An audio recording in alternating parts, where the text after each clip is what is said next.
تمہارا پروردگار تو اللہ ہی ہے جس نے آسمان اور زمین 6 دن میں بنائے، پھر عرش پر جلوہ افروز ہوا۔ وہی ہر ایک کام کا انتظام کرتا ہے، کوئی اس کے پاس اس کی اجازت حاصل کیے بغیر کسی کی سفارش نہیں کر سکتا۔ یہی اللہ تمہارا پروردگار ہے، تو اسی کی عبادت کرو، بھلا تم غور کیوں نہیں کرتے؟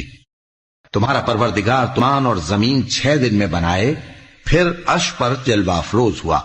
وہی ہر ایک کام کا انتظام کرتا ہے، کوئی اس کے پاس اس کی اجازت حاصل کیے بغیر کسی کی سفارش نہیں کر سکتا۔ یہی اللہ تمہارا پروردگار ہے، تو اسی کی عبادت کرو، بھلا تم غور کیوں نہیں کرتے؟ تمہارا پروردگار تو اللہ ہی ہے جس نے آسمان اور زمین 6 دن میں بنائے، پھر عرش پر جلوہ افروز ہوا۔ وہی ہر ایک کام کا انتظام کرتا ہے، کوئی اس کے پاس اس کی اجازت حاصل کیے بغیر کسی کی سفارش نہیں کر سکتا۔ پروردگار ہے، تو اسی کی عبادت کرو، نہیں کرتے۔